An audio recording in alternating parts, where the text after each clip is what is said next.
জয় Hind. 7 hour news নেটওয়ার্কে আপনাদের সকলকে স্বাগত জানাচ্ছি।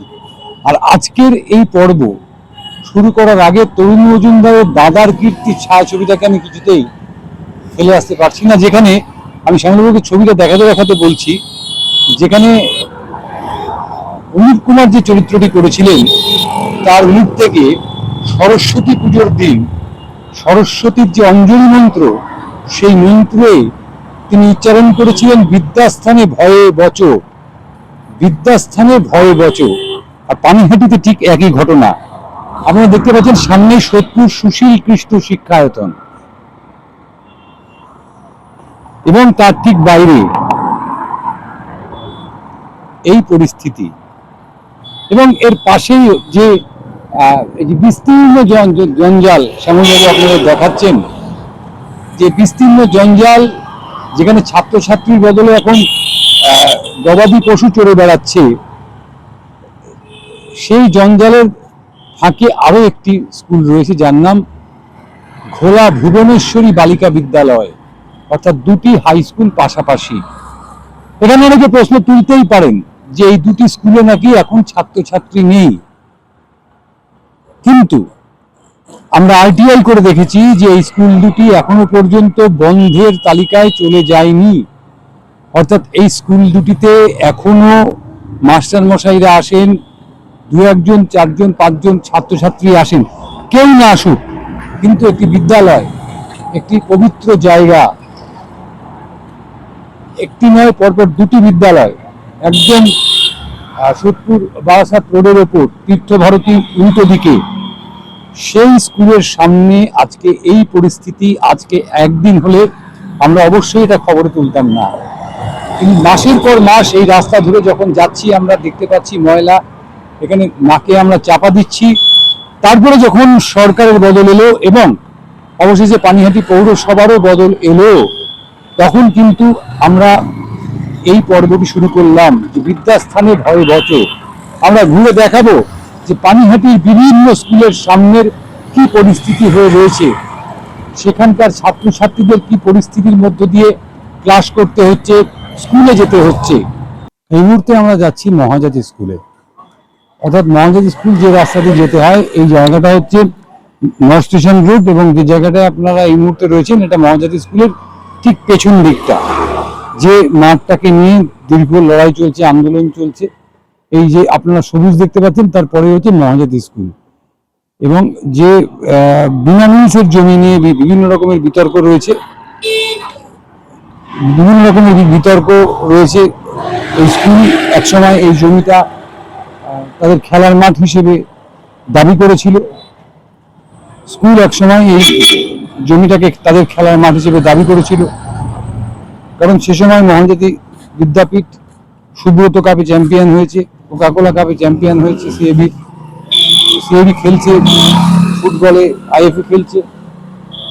সেই স্কুলে যাওয়ার পথে এই জঞ্জালের স্তূপ শুধুমাত্র স্কুলের পরিবেশ যে দূষিত করছে এমনটা নয়, সমগ্র এলাকার পরিবেশ দূষণ করছে। অর্থাৎ এই যে নর্থ স্টেশন রোডের যারা বাসিন্দা, এখানে 1 নম্বর মহাজাতি নগর রয়েছে, এখানে নববাণী ক্লাব রয়েছে,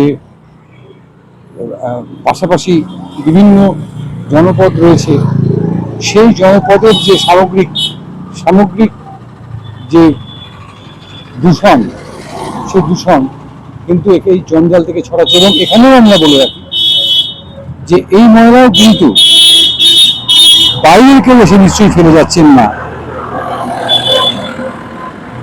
এই ময়লা ফেলছেন আগরপাড়ার মানুষজনেরাই। তারাই যদি একটু সচেতন না হন তাহলে ভবিষ্যতে কি হবে আমরা জানি না। চলুন আমরা এগিয়ে যাই আগরপাড়ার নেতাজি বয়েজ স্কুলের দিকে, নেতাজি গার্লসের দিকে, আদর্শ স্কুলের দিকে, আদর্শ গার্লসের স্কুলের দিকে, সেখানে গিয়ে দেখি কি পরিস্থিতি। আমরা এখন আগরপাড়ার Netaji boys, Netaji girls, Kusumpur boys, Kusumpur girls এই স্কুলের পথে, সেই যাওয়ার পথে অর্থাৎ স্কুল থেকে কয়েকশো মিটার দূরে দেখুন কি পরিস্থিতি হয়ে পড়ে রয়েছে। আমরা একটা করে স্কুল, পানিহাটিতে 35টি স্কুল আছে, 35টি ওয়ার্ডে, সবকটা স্কুলে হয়তো আমাদের মানে পৌঁছানো সম্ভব হবে না, কিন্তু প্রতিনিধিত্বমূলক যে স্কুলগুলো রয়েছে, অর্থাৎ প্রকাশ্য রাস্তায় উপরে যে স্কুলগুলো রয়েছে, সেই স্কুলগুলোর কি পরিস্থিতি, তার যাওয়ার পথের কি পরিস্থিতি, সেটা আপনাদের সামনে সম্মুখ তুলে ধরছি। এই মুহূর্তে আমরা নেতাজি স্কুল, 100 মিটারের মধ্যে নেতাজি স্কুল, তার আগে পরিস্থিতিটা আপনাদের সামনে তুলে ধরছি। আর এই মুহূর্তে আমরা দাঁড়িয়ে রয়েছি এই মুহূর্তের পানিহাটি আগরপাড়া অঞ্চলের সবচেয়ে ভালো যে দুটো স্কুল, অর্থাৎ অন্যতম সেরা দুটো স্কুল। একটা হচ্ছে কুসুমপুর আদর্শ উচ্চ বিদ্যালয়, এটা হচ্ছে বালক বিভাগ, এবং শ্যামলবাবুকে আমি একটু ঘুরিয়ে দেখাতে বলবো, ওই যে ছাই রঙের যে স্কুলটা দেখতে পাচ্ছেন আপনারা একটু দূরে, ওই ছাই রঙের স্কুলটা হচ্ছে কুসুমপুর আদর্শ বিদ্যায়তন ফর গার্লস, অর্থাৎ গার্লস এবং বয়েজ। হাজার হাজার ছাত্রছাত্রী রোজ এই রাস্তা ধরে যাতায়াত করে। রাস্তার অবস্থা যাই থাক, জল জমে আছে এখনো, সেটা থাক, কিন্তু যেটা মূল বিষয় সেটা হচ্ছে দেখুন স্কুলের ঠিক উল্টো দিকে, একেবারে স্কুলের উল্টো দিকে, একেবারে স্কুলের উল্টো দিকে দেখুন জঞ্জালের স্তূপ। এবং পৌরসভার থেকে চেষ্টা করা হয়েছিল, আজকে সকালবেলা শুনেছি যে এই জঞ্জালের স্তূপ সরিয়ে নেওয়া, তার কিছু নিদর্শনও আপনারা দেখতে পাচ্ছেন, কিন্তু আমাদের চোখের সামনে আমরা দেখেছি যে যারা এখানে ময়লা ফেলে অভ্যস্ত, তারা কিন্তু আবার ময়লা ফেলা শুরু করেছেন, যেটা শ্যামলবাবুকে আমি দেখাতে বলবো, যে একদম স্কুলের গেটের বাইরের এই পরিস্থিতি, অর্থাৎ জঞ্জাল, এবং জঞ্জাল এমন জঞ্জাল যে জঞ্জাল গ্রিল পর্যন্ত বেঁকিয়ে দিয়েছে, গ্রিল উপরে নিয়েছে। এবং এই জঞ্জাল থেকে যে দুর্গন্ধ, সেই দুর্গন্ধে স্কুলের ছাত্রছাত্রী সহ এলাকার যারা বাসিন্দা তাদেরও অভিযোগ যে তারা টিকতে পারছেন না। আমরা কথা বলার এই দেখুন আপনাদের চোখের সামনে কিন্তু এখানে ময়লা ফেলা হলো, অর্থাৎ এই ময়লাটা নিশ্চয়ই সোদপুর থেকে এসে কেউ ফেলে যাচ্ছেন না, এই ময়লাটা আগরপাড়া থেকে মানে মহাজাতিনগর থেকে এসে কেউ ফেলে যাচ্ছেন না, এখানকার স্থানীয় বাসিন্দারা এই ময়লাটা ফেলছে। আপনাদের চোখের সামনে আপনারা দেখতে পেলেন সেই ছবিটা। আমরা কথা বলার চেষ্টা করব এই স্থানীয় বাসিন্দাদের সঙ্গে বা অন্যান্য যারা অভিভাবক অভিভাবিকা আছে তাদের সাথে। আমরা কথা বলবো স্কুলের এক অভিভাবিকার সাথে। দিদি, কি পরিস্থিতি এখানকার, কেমন মানে অবস্থায় আপনাদের স্কুলে যাতায়াত করতে হয়? এইখানে রাস্তা তো এমনি জাম থাকেই, তারপরে এই জায়গাটা প্রচন্ড জঞ্জাল, আজকে থেকে না 5-6 বছর ধরে আমি তো স্কুলে যাতায়াত করছি, প্রচন্ড জঞ্জাল হয়ে থাকে। তারপরে যাতায়াতের ভীষণ প্রবলেম হয় জায়গাটায়, বিশেষ করে যখন স্কুলে যখনটা খোলে আমরা আসি তখন এই জায়গাটা প্রচন্ড জাম, তারপর নোংরা, যাতায়াত করা যায় না। এটা অনেক দিন ধরে মানে চলছে এই জিনিসটা। আসলে কি চাইছেন? আর চাইছি পরিষ্কার থাকুক স্কুলের সামনে, বাচ্চা কাচ্চারা তো জাম চলে যাচ্ছে না স্কুলটার মধ্যে, বাচ্চা কাচ্চারা যাতায়াত করছে, নোংরা টোংরা সবকিছু জাম তাদের ভেতরে ঢুকছে। আমরাও চাই যেখানে পরিষ্কার থাকুক স্কুলের সামনেটা। যাতায়াত করা যায় না, যা অবস্থা না যাতায়াত করা যাচ্ছে না, না যা অবস্থা। এখন তো কাউন্সিলর নেই, কাউন্সিলরকে বলে করলেন আপনি, এখন নতুন সরকার, নতুন মিউনিসিপ্যালিটি কি চাইছেন? ভালো যেন হয়, রাস্তা পরিষ্কার করুক। আমরা দীর্ঘদিন ফেলছে, জিনিসটা তুলছে না। একদিন দুদিন পর পর যা গন্ধ হবে না, প্রচুর মানুষজন যাবে, স্কুল এত বড় বড় স্কুল, সবারই ভালো হবে, কেউ কারোরই কথা শুনছে, যে যা করছে করিয়ে তুলছে। নতুন সরকারও যা করছে পুরো সরকার তো করিয়ে তুলছে। এখানে একটা দরকার বাউন্ডারি দিতে এক জায়গায় জিনিসটা ফেলে ছিটাবে না, না তো রাস্তা ময় ছিটাচ্ছে, গাড়ি গেছে, মানুষ গেছে, সবাই গেছে, পা দিয়ে পচা গন্ধ। ছুটির টাইমটাই স্কুল টাইমটায় প্রচন্ড অসুবিধা হয়ে যায় জায়গাটায়, এই জায়গাটা নোংরা, তারপরে যাতায়াতের ভীষণ অসুবিধা হয়ে যায়, বাচ্চাদের বের করানোটা নিয়ে যাওয়াটা এই জায়গাটা প্রচন্ড মানে অসুবিধা। আপনারা শুনছেন যে স্থানীয় বাসিন্দা থেকে শুরু করে স্কুলের অভিভাবক অভিভাবিকা সবাই একই কথা বলছেন। আজকে চেষ্টা হয়েছিল খানিকটা পরিষ্কার করার, কিন্তু আপনারা নিজের চোখে দেখলেন যে ময়লা এখানে ফেলে দেওয়া হলো, আবার ফেলে দেওয়া হলো। অর্থাৎ সাধারণ মানুষের হুঁশ না ফেরে আমরা কিভাবে শুধু খবর চালিয়ে, শুধু পৌরসভার ঘাড়ে দোষ দিয়ে এই সমস্যার সমাধান করা যাবে না, যদি না স্থানীয় বাসিন্দারা এর প্রতিরোধ করেন। কারণ আমাদের চোখের সামনে দেখলাম, আমরা এক ভদ্রলোক সাইকেলে করে এলেন এবং ময়লা ফেলে দিয়ে চলে গেলেন। আমরা দেখবো, আমরা আরো শুনবো, আমরা আরো কাছে যাব যে কি পরিস্থিতি রয়েছে এইখানকার। আপনারা বুঝতে পারছেন যে অর্ধেক রাস্তা কার্যত ওই জঞ্জালের দখলে, জঞ্জাল এবং জঞ্জাল থেকে বেরিয়ে আসা যে রস, মানে নোংরা জল, তার দখলে অর্ধেক রাস্তা। এবং আপনারা শুনলেন যে স্কুলের যারা অভিভাবক অভিভাবিকা তারা অভিযোগ করলেন যে এই অবস্থার মধ্যে দিয়ে যখন স্কুল টাইম আসে তখন কিন্তু এই রাস্তা ধরে যাতায়াত করাটা কার্যত অসম্ভব হয়ে যায়। কারণ একদম অর্ধেক রাস্তা জুড়ে জঞ্জাল আর অর্ধেক রাস্তা জুড়ে যাতায়াত। আমি বারংবার বলছি যেখানে দুটো স্কুল রয়েছে, একটা বয়েজ স্কুল একটা গার্লস স্কুল, এবং কয়েক হাজার ছাত্রছাত্রী এই স্কুলে পড়াশোনা করে।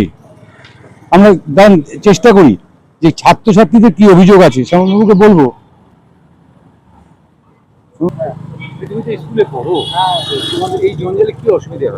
আমাদের অত্যাধিক অসুবিধা হয়। দেখুন, এটা দীর্ঘদিন ধরে মিউনিসিপ্যালিটি এসে বলে যাচ্ছে, সবার বাড়িতে ময়লা ফেলার গাড়িও আসছে, কিন্তু সকালবেলা আমার মানে জোরে বেরোলে বাজাচ্ছে যে ময়লাটা ফেলুন, এ সত্ত্বেও ময়লা ফেলছে না।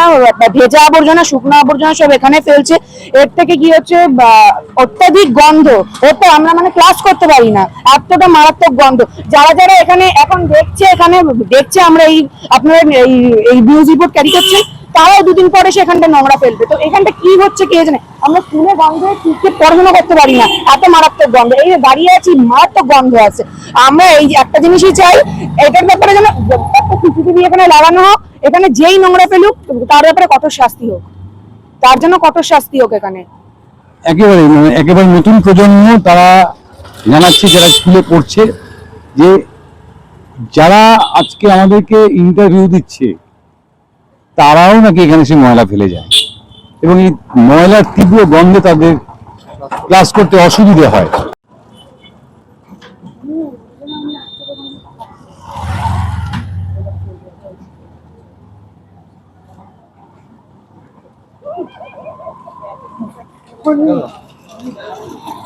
আপনারা দেখছেন আমরা যে কথা বলছিলাম, যে স্থানীয় বাসিন্দারাই কিন্তু এই পরিস্থিতি তৈরি করছে। দিদি, একটা স্কুলের সামনে এভাবে ময়লা ফেললেন কেন? আমাদের ওইদিকে যায় গাড়ি ময়লা নিতে, এখন কদিন ধরে যাচ্ছে না, দু সপ্তাহ 15 দিন ধরে। আর সব ময়লা তো এখানে কতদিন ধরে ফেলে, এটা কি ঠিক হচ্ছে বলুন? সেটাই তো, স্কুলে রাস্তা দিয়ে যেতে আসতে পারছে না, স্কুলের সামনে আপনি তো ফেললেন। হ্যাঁ, আমি ফেলাম, আরো তো সব ফেলা, নাহলে আমরা কোথায় ফেলবো? আপনাদের নির্মল বন্ধুরা যায় না? তার জন্য না। নির্মল বন্ধুরা কি যাচ্ছে না? না না না, নির্মল বন্ধুরা যাচ্ছে না, ওদের নাকি মাইনা দেয় না, টাকা বাড়াতে হবে, ওরা যায় না। আর রোজ এই তাও 2 সপ্তাহ ধরে যায় না। আমরা নতুন একটা সমস্যার কথা শুনলাম, যে আমাদের এই কাকিমা জানালেন যে নির্মল বন্ধুরা নাকি মাইনে পাচ্ছে না বলে পানিহাটি পৌরসভার নির্মল বন্ধু কর্মীরা তারা তাদের বাড়িতে যাচ্ছেন না, সেই কারণে তারা এখানে এসে ময়লা ফেলছেন। তো এইটা যদি পরিস্থিতি হয় যে স্কুলের সামনেই একটা ভ্যাট তৈরি করতে হবে, স্কুলের সামনেই একটা আবর্জনা স্তূপ তৈরি করতে হবে, এটা ছাত্রছাত্রী অভিভাবক অভিভাবিকা বা দেশ। আমরা আগের এপিসোডে আপনাদের দেখিয়েছিলাম যে একজন শহীদ সৈনিক, পানিহাটির গর্ব, তার মূর্তিটাকে কার্যত ঢেকে দেওয়া হচ্ছে আবর্জনা দিয়ে। তিনি একজন বীর সৈনিক তৈরি হয়েছিলেন হয়তো এই স্কুল থেকেই পড়াশোনা করে, এই ধরনের স্কুল থেকেই পড়াশোনা করে। এই স্কুলে যারা পড়াশোনা করেন বা এই স্কুলগুলোতে যারা পড়াশোনা করেন, যে স্কুলগুলোর ছবি আপনাদের সামনে আমরা তুলে ধরছি, তাদের থেকে যে আগামী দিনের আব্দুল কালাম বেরোবেন না, তাদের মধ্য থেকে যে আগামী দিনের মেঘনাথ সাহা বেরোবেন না, আগামী দিন রবীন্দ্রনাথ ঠাকুর বেরোবেন না, এই গ্যারেন্টি তো কেউ দিতে পারে না। সেই পরিবেশ নষ্ট করার অধিকার আর যাই হোক কারণেই আমরা দেখালাম, আমরা বলেছি বারবার যে এই ময়লা নিশ্চয়ই সোদপুর থেকে এসে কেউ ফেলে যায় না, এই ময়লা নিশ্চয়ই আগরপাড়া স্টেশনের ওপার থেকে মানুষ এসে ফেলে যায় না, এই ময়লা স্থানীয় বাসিন্দারাই ফেলেন, এবং সেটা আপনাদেরকে প্রমাণ করে দিলাম, আপনাদের চোখের সামনে দিলাম। পৌরসভা যতই চেষ্টা করুক, যদি স্থানীয় বাসিন্দাদের হুঁশ না ফিরে তাহলে কিন্তু এই সমস্যা মিটবে না। আমরা আশা করব স্থানীয় মানুষদের হুঁশ ফিরবে, পৌরসভা চেষ্টা করবে, নতুন যে সরকার সেই সরকার চেষ্টা করবে, এবং এই যে দূষিত পরিবেশে পানিহাটির লক্ষ লক্ষ মানুষ বসবাস করছে তারা মুক্তি পাবে। ক্যামেরায় শ্যামল পালের সঙ্গে চন্দন সেনগুপ্ত, 7 নিউজ, সোদপুর। জয় হিন্দ।